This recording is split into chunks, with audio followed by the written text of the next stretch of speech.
नमस्कार, जन टीवी देख रहे हैं आप। मैं श्वेता शर्मा आपके साथ। खबरों की शुरुआत से पहले एक नजर डालेंगे अभी की हेडलाइंस पर।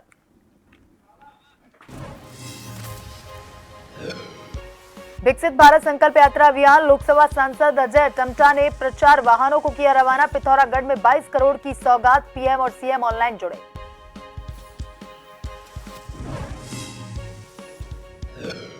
नगर पालिका और नगर निगमों का कार्यकाल कल हो रहा खत्म। देहरादून मेयर सुनील उनियाल गामा की अध्यक्षता में आखिरी बोर्ड बैठक, तमाम प्रस्ताव पारित।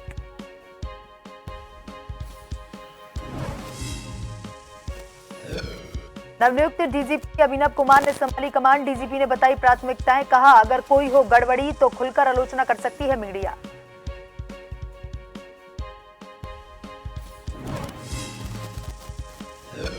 ओवर स्पीडिंग करने वाले के खिलाफ कार्रवाई। रडार स्पीड गन से किए 76 वाहनों के चालान। उत्तराखंड में ओवर स्पीडिंग से होते हैं 50% हादसे।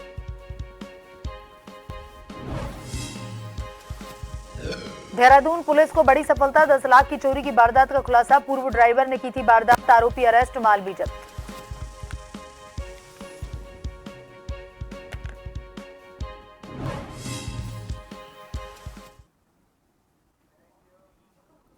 और अब खबरें विस्तार से। पिथौरागढ़ जनपद के अंतिम छोर पर निवासित व्यक्तियों को सरकार द्वारा संचालित जन कल्याणकारी योजनाओं को पहुंचाने एवं उन्हें मुख्य धारा से जोड़ने के लिए भारत सरकार द्वारा संचालित विकसित भारत संकल्प यात्रा अभियान के तहत रामलीला मैदान में उक्त कार्यक्रम का दीप प्रज्वलित कर शुभारंभ किया गया। कार्यक्रम के मुख्य अतिथि सांसद लोकसभा अजय टम्टा ने विकसित भारत संकल्प यात्रा के प्रचार वाहनों को रवाना किया। वह जनपद के विकास हेतु कुल 22 करोड़ 56 लाख रुपए की धनराशि के 8 कार्य योजनाओं का लोकार्पण और शिलान्यास किया। कार्यक्रम में ऑनलाइन माध्यम से जुड़े प्रधानमंत्री नरेंद्र मोदी एवं प्रदेश के मुख्यमंत्री पुष्कर सिंह धामी ने सरकारी योजनाओं का लाभ ले रहे लाभार्थियों एवं जनप्रतिनिधियों से कहा कि सरकार का लक्ष्य है कि समाज के अंतिम पंक्ति में खड़े व्यक्ति तक सरकार की कल्याणकारी योजनाओं का लाभ पहुंचाया जाए।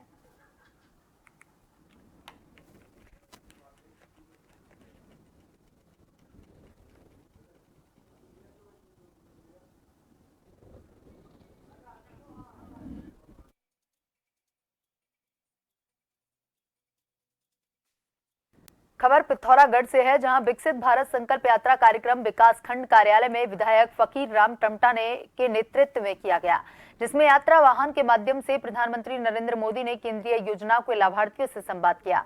बड़ी संख्या में सरकारी योजनाओं के लाभार्थियों ने कार्यक्रम में शिरकत की और प्रधानमंत्री नरेंद्र मोदी के संवाद को सुना।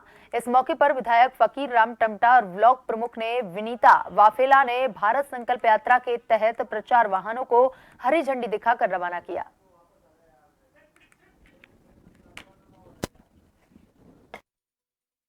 यशस्वी प्रधानमंत्री आदरणीय मोदी जी ने जो विकसित भारत यात्रा जो शुरुआत की है, ये यात्रा हमारे इस देश के अंतिम पंक्ति में बैठा हुए व्यक्ति के विकास के लिए यात्रा चलाई गई है। ये गांव-गांव जाएगी यात्रा और पूरे भारतवर्ष में यात्रा चली है और हमारे जितने भी जो गरीब लोग हैं, खास करके उनको इसका बहुत लाभ मिलने वाला है। उत्तराखंड नगर पालिका और नगर निगमों का कार्यकाल आगामी 2 दिसंबर को खत्म हो रहा है, जिसको देखते हुए देहरादून नगर निगम में मेयर सुनील उनियाल गामा की अध्यक्षता में आखिरी बोर्ड बैठक आहूत हुई। बैठक में कई महत्वपूर्ण प्रस्तावों पर चर्चा हुई और तमाम प्रस्ताव पारित किए गए। महापौर सुनील उनियाला गामा ने बताया कि बोर्ड बैठक में जितने प्रस्ताव आए थे वो सब जनहित के मुद्दों पर आधारित थे। उन्होंने बताया कि उत्तराखंड में जितने भी सम्मानित लोग हैं उनके नाम पर द्वार बनाने को लेकर प्रस्ताव पास किए गए हैं। बैठक में आंदोलनकारी स्वर्गीय सुशीला वलूनी के नाम पर किसी मार्ग या पार्क का नाम रखने और मूर्ति लगाने का प्रस्ताव भी शामिल है।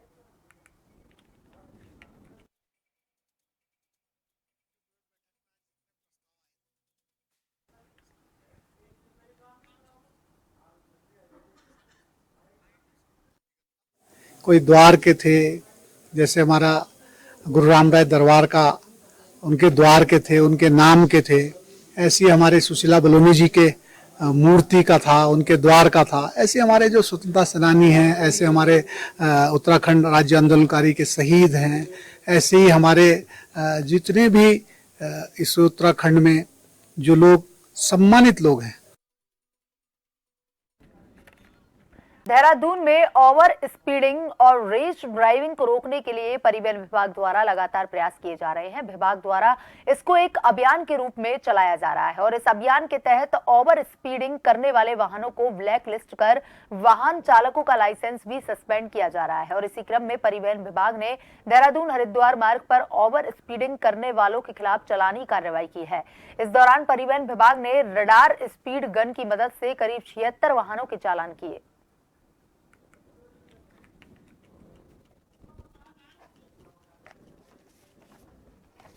ओवर स्पीडिंग जैसा आपको पता है 50% से अधिक जो दुर्घटनाएं हो रही हैं उसमें दुर्घटना का मुख्य कारण ओवर स्पीडिंग पाया जा रहा है। तो इस पे हम फोकस कर रहे हैं, एक अभियान के रूप में इसको हम लोग ले रहे हैं। और मेरी चेतावनी भी है या अनुरोध भी आप मान सकते इसको है कि जो लोग ओवर स्पीडिंग कर रहे हैं उससे बाज आए, नहीं तो उनके खिलाफ कार्रवाई भी की जाएगी। अभी हमने कल देहरादून हरिद्वार मार्ग पे एक अभियान चलाया था ओवर स्पीडिंग का। इसमें 2 टीमें हमारी लगी हुई थी और लगभग 76 चालान हमने किए हैं ओवर स्पीडिंग पे गाड़ियों के। एसएससी कार्यालय देहरादून में एसपी सिटी सरिता डोभाल ने प्रेस वार्ता की। थाना राजपुर से संबंधित एक चोरी के मामले का खुलासा किया। उन्होंने बताया कि पैसिफिक गोल्फ निवासी एक व्यक्ति ने शिकायत की थी। पता चला कि पीड़िता के घर पर पहले ड्राइवर का काम करने वाले ने वारदात की। इसके बाद पुलिस ने आरोपी को गिरफ्तार कर लिया और चोरी का माल भी बरामद कर लिया, जिसमें ज्वेलरी और फॉरेन करेंसी शामिल है। चोरी के माल की कीमत करीब 10 लाख रुपए है।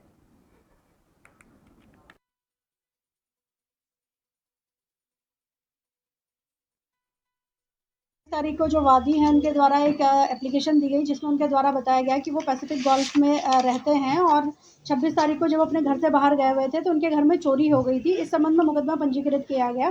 मुकदमा पंजीकृत करने के बाद थाना राजपुर की टीम द्वारा जो है एफर्ट्स किए गए, जो कैमराज हैं उनको देखेगा और इसके अलावा जो वहाँ पर पूर्व में काम करने वाले कर्मचारी थे उन सब का वेरिफिकेशन किया गया। तो उस संबंध में एक संदिग्ध के बारे में जानकारी प्राप्त हुई कि ये पहले वादी के घर में काम करता था, ड्राइवरी का काम करता था और उसके पश्चात कुछ समय पूर्व इसके द्वारा जो है ये नौकरी छोड़ दी गई थी। और उसके बाद जब 26 तारीख को इसे पता चला कि वादी अपने घर से बाहर गए हुए हैं तो इसके द्वारा इसके घर में घुस करके चोरी की घटना को कारित किया गया। जो हमारी टीम है उसके द्वारा जो अभियुक्त की गिरफ्तारी की गई है। देहरादून पुलिस ने अपनी कुशलता का परिचय दिया है। मात्र शीशे के टुकड़ों से कर वसंत विहार में मिले 2 अज्ञात शवों के मामले का खुलासा कर दिया है। कुछ दिन पहले थाना वसंत विहार में 2 अज्ञात शव मिले थे। पुलिस ने तत्परता दिखाते हुए मामले की जांच शुरू की। पोस्टमार्टम रिपोर्ट में सामने आया कि दोनों की मृत्यु किसी वाहन के टुकड़े लगने से हुई है। मामले को गंभीरता से लेते हुए पुलिस ने घटनास्थल का जायजा लिया। मौके से पुलिस को वाहन के शीशों के टुकड़े दिखाई दिए। पुलिस ने वाहन सर्विस सेंटर मैकेनिक शोरूम में जानकारी की, जिसमें सामने आया कि शीशे के टुकड़े महिंद्रा कंपनी की बोलेरो गाड़ी के हैं। इसके बाद पुलिस ने मामले की एक के बाद एक कड़ी सुलझाई। एक वाहन चालक शाहरुख नामक व्यक्ति को गिरफ्तार किया।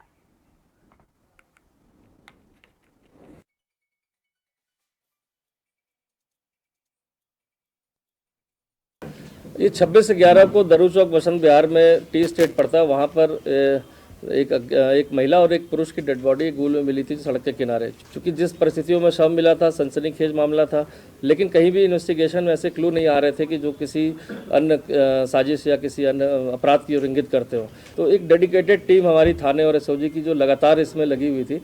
और चूंकि सुबह का प्रातः का समय था, कोहरे का समय था, तो कोई फुटेज और कैमरा नहीं मिल रहा था। उस दौरान हमें बहुत सारी ऐसी गाड़ियां मिली और उस गाड़ियों के आधार पर हमने एक एक करके सबको वेरीफाई करना शुरू किया। जो टाटा की जो गाड़ी बता रहे हैं ये सुपर कैरी लोडर था, जो सहारनपुर का था, इसमें शाहरुख को चला रहा था। और जैसे ही पुलिस ने उसको बुलाया पूछताछ के लिए तो वो फरार भी मतलब गायब हो गया। इसके आधार पर जब उसको पकड़ा गया तो समस्त घटनाक्रम ये निकला कि उसके द्वारा तेज गति से गाड़ी चलाई जा रही थी सुबह के प्रातः के वक्त और हल्की धुंध होने के कारण वह दोनों जो पुरुष और महिला को नहीं देख पा और उसे जोरदार टक्कर।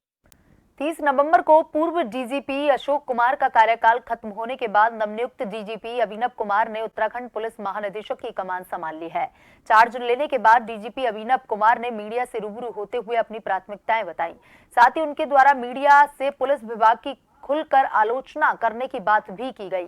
जब डीजीपी अभिनव कुमार से पूछा गया कि पुलिस विभाग की कार्यशैली को वह किस तरह से देखते हैं, तो इस पर उन्होंने कहा कि इसे बेहतर करने के लिए किस तरह कार्य किए जा सकते हैं, जिस पर पुलिस महानिदेशक अभिनव कुमार ने बताया कि यदि पुलिस विभाग में किसी प्रकार की कोई गड़बड़ी मीडिया के सामने आती है तो इसकी खुलकर आलोचना होनी ही चाहिए।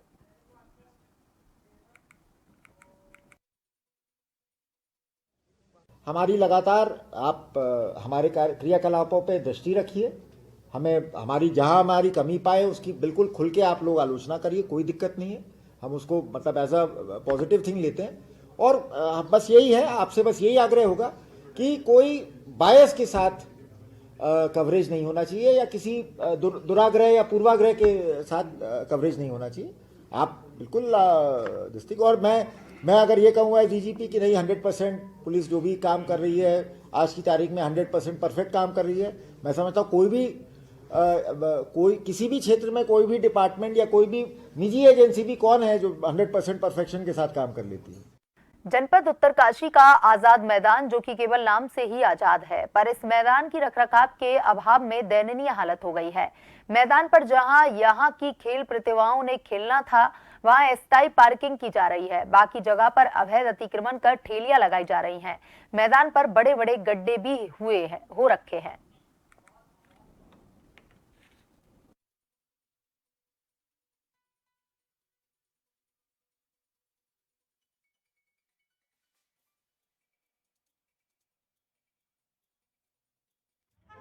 तो बहुत खराब हो रखा है सर, घास लगी हुई थी। अब देखो यहाँ पे कुछ भी नहीं है। और ठेली वालों को कहीं एक में जगह नहीं देते, किनारे लगाए कोई लगने नहीं देता।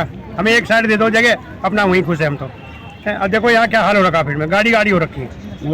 नगर पालिका की देखो, अब पर्ची डेली काटते हो। अब करें क्या बताओ। कितने रुपए देते तुम? 30 रुपये ठेली। अच्छा, लगभग कितनी ठेली होंगी इसके अंदर? कितनी होंगी भाई मुल्ला जी ठेलियाँ? 15 ज़्यादा ही होंगी, 20-25 तो वही है। अब बताओ क्या करें। हमें तो एक साइड दे दो सर, अब और कोई नहीं है। हमें तो एक साइड दे दो, अपना किनारे पे लगा लेंगे, हमें कोई दिक्कत नहीं है। और हम सबको ही रामलीला मैदान की फिक्र करनी पड़ेगी, तभी रामलीला मैदान का सौंदर्यीकरण संभव है। हमने बहुत प्रयास किया, हमारे ड्रीम प्रोजेक्ट में था और मैंने बहुत सुंदर रामलीला मैदान को बनाया था। लेकिन रामलीला मैदान में की जिम्मेदारी बहुत सारी है। सबसे पहले तो हमारे पास अभी तक जो है पार्किंग की व्यवस्था की बहुत दिक्कत है, जिस वजह से जब सीजन आता है तो फिर हमें पार्किंग के लिए रामलीला मैदान खोलना पड़ता है और रामलीला मैदान की स्थिति थोड़ा खराब हो जाती है।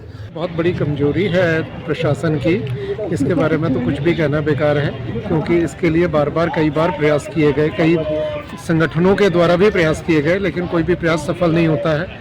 एक तो इसमें सबसे बड़ी प्रॉब्लम यह है कि शहर में पार्किंग की कोई व्यवस्था नहीं है, तो पार्किंग के चलते भी इसमें जो है बहुत बड़ी दिक्कत आती है। फिर जितना शहर के कूड़े के निस्तारण की व्यवस्था नहीं है, तो कहीं ना कहीं जो कूड़ा है, गंदगी है, वो इसका एक बहुत बड़ा कारण है। हैं खबरों की तरफ। रामनगर वन प्रभाग के अंतर्गत पड़ने वाले काला ढूंगी रेंज में घर के आंगन में खेल रही 4 वर्षीय बच्ची को गुलदार उठाकर ले गया। वहीं ग्रामीणों के शोर मचाने के बाद गुलदार बच्ची को लहूलुहान हालत में छोड़कर जंगल की ओर भाग गया, जहां ग्रामीणों व परिजनों के द्वारा तुरंत ही बच्ची को उपचार के लिए काला ढूंगी अस्पताल लाया गया, जहां डॉक्टरों ने बच्ची को मृत घोषित कर दिया, जिसके बाद से ही ग्रामीणों में गुलदार को पकड़े जाने को लेकर रोष व्याप्त है। वन विभाग ने गुलदार को पकड़ने के लिए क्षेत्र में पिंजरे लगाए। पिंजरे में गुलदार के फंसे होने की सूचना वन विभाग को मिली, जिसके बाद वन विभाग द्वारा तुरंत ही गुलदार को रेस्क्यू करते हुए कॉर्बेट टाइगर रिजर्व के ठेला रेस्क्यू सेंटर लाया गया।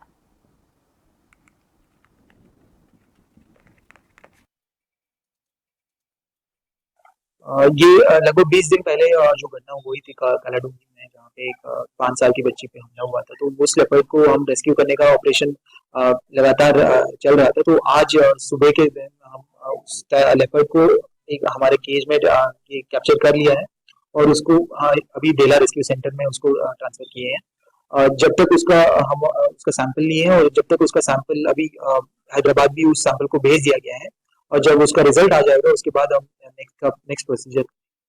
भगवानपुरा रायपुर औद्योगिक क्षेत्र में मजदूरों का शोषण रुकने का नाम नहीं ले रहा है। ऐसा ही एक मामला एवोलेट फॉर्म कंपनी का सामने आया, जब सैकड़ों मजदूर अपने हक के लिए कंपनी परिसर में ही धरने पर बैठ गए। वही मजदूरों का कहना है कि हमें वक्त पर ना तो सैलरी मिलती है और ना ही हमें ज्वाइनिंग लेटर दिया गया है। अब सवाल ठेकेदारी प्रथा का है, जो महंगाई के दौर में भी गरीब मजदूरों से 6,500 रुपए प्रति माह कार्य करा रहे हैं, जिस पर संबंधित विभाग चुप्पी साधे हुए है। पहले तो सर हमें एक बार चाय मिलती थी, उसमें भी उन्होंने बंद कर दी है चाय। फिर हमें ज्वाइनिंग लेटर नहीं दिया, ना हमें खाने की सुविधा दे रहे हैं ये। तो सैलरी कितनी मिल रही है अब? हमें तो 10,300। नहीं सर, हमें जो वर्करों को हर कंपनियों में सुविधा मिलती है वो कुछ हमारा बोनस भी नहीं देते हैं पूरा। अच्छा, 2500 रुपया बोनस देते हैं। अच्छा, पीएफ वगैरह कट रहा है आपका? ऐसा ही पीएफ? हाँ, ऐसा हमारा कट रहा है। कब से काम कर रहे हो आप यहाँ पर? सर 8 साल हो गए मुझे। तो 8 साल में सैलरी कितनी है आपके यहाँ पर? मेरी सर 8,000 रुपये है। 8,000 रुपए। पीएफ एसआई वगैरह कुछ नहीं है सर, कुछ नहीं है। तो सुविधा क्या क्या है यहाँ? कुछ भी सुविधा नहीं सर, ना खाना खाने की सुविधा, टी टाइम होता वो भी बंद कर रहे थे। कल से ही चाय आई यहाँ। अच्छा। और टॉयलेट भी 10 घंटे में सिर्फ 2 ही बार जाना, टॉयलेट जाओ तब भी। कितने घंटे काम करते हो आप? 10 घंटे चलिए सर तो फिलहाल। 10 घंटे में 8,000 है या ओवर टाइम है? तो आज इसलिए हमारा ज्वाइनिंग लेटर जी सर, धरना तो 4 दिन से चल रही है यहाँ से। अच्छा। एक तो ज्वाइनिंग लेटर नहीं दे रहे। अच्छा। जैसा कि किस टाइम से किसी की ज्वाइनिंग हुई 2016 से, और ये 21 दे रहे सर, और ना ही पीएफ काट रहे। Federation of ministerial services association के प्रांतीय नेतृत्व आह्वान के चंपावत में फेडरेशन के महामंत्री जीवन चंद्र ओली के नेतृत्व में गेट मीटिंग का कार्यक्रम जारी रहा। गेट मीटिंग का कार्यक्रम मुख्यमंत्री कैंप कार्यालय गेट में किया गया। कार्यक्रम में सभी वक्ताओं द्वारा 21 सूत्रीय मांगों के न मानने पर उग्र आंदोलन की चेतावनी दी गई। सभी कार्मिकों द्वारा काला फीता बांधकर विरोध प्रदर्शन किया गया। फेडरेशन के महामंत्री जीवन चंद्र ओली द्वारा बताया गया कि गेट मीटिंग का कार्यक्रम समस्त विभागों को विभागवार प्रेषित किया गया है।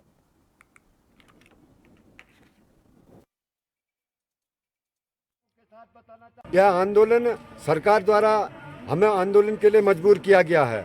2 वर्ष पूर्व सरकार के साथ हमारा समझौता होता है और कई मांगों पर सैद्धांतिक सहमत बन जाती है। शासनादेश जारी न होने के कारण हम आंदोलन की ओर उग्र हो रहे हैं। हम इस प्रदेश के मुखिया से, इस प्रदेश के मुख्यमंत्री से, इस प्रदेश के चीफ सेक्रेटरी से अनुरोध करना चाहते हैं कि वह मिनिस्ट्रियल संवर्ग की मांगों पर सहानुभूतिपूर्वक विचार करते हुए 15 तारीख से पहले शासनादेश निर्गत कर दें। यदि 15 तारीख तक शासनादेश निर्गत नहीं होता है तो इस प्रदेश में आर और पार का संघर्ष होगा, जिसके लिए इस प्रदेश सरकार पूर्ण तरह जिम्मेवार रहेगी।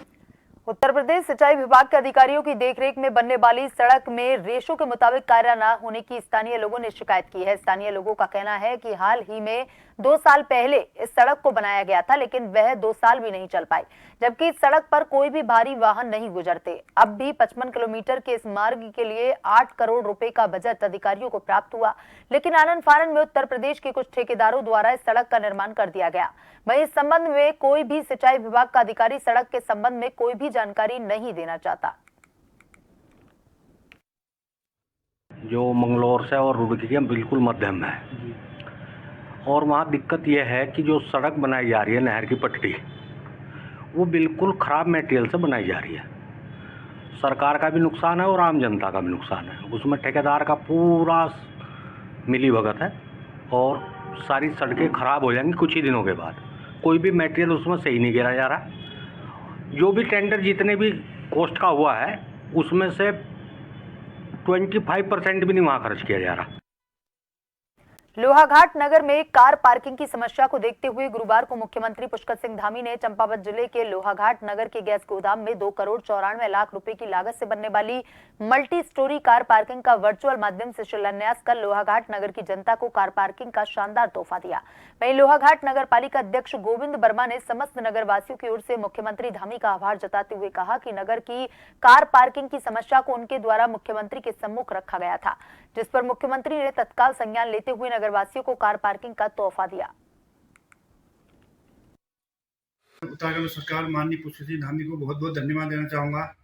और जिन्होंने लोहागार नगर में 2 मल्टी स्टोरी कार पार्किंग का निर्माण हेतु धनराशि अवमुक्त कर दी गई है। पहली कार पार्किंग बनने को तैयार है बहुमंजिला, और दूसरी multi storey car parking gas गोदाम के पास बनने जा रही है।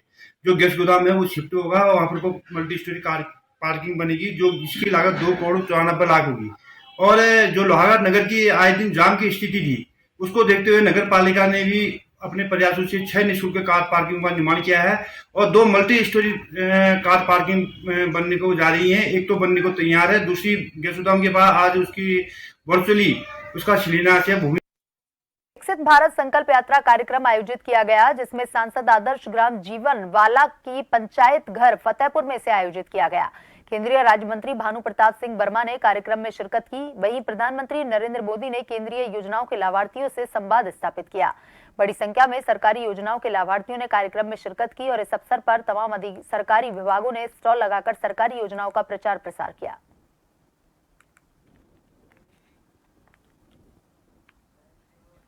चंपावत जिले के चोबेल क्षेत्र की लंबे समय से बदहाल पड़ी शहीद लांस नायक श्याम सिंह बिष्ट के नाम से बनी चामी खेती काकड़ी मोटर मार्ग में डामरीकरण की मांग को लेकर चामी ग्राम प्रधान प्रकाश मेहर के नेतृत्व में क्षेत्र की महिलाओं ने पीडब्ल्यूडी लोहाघाट के खिलाफ जोरदार नारेबाजी करते हुए प्रदर्शन किया।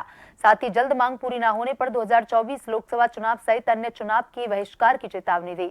प्रदर्शन कर रही महिलाओं ने कहा कि पिछले कई वर्षों से सड़क बदहाल है, कई बार मांग करने के बाद भी विभाग द्वारा कोई संज्ञान नहीं लिया गया।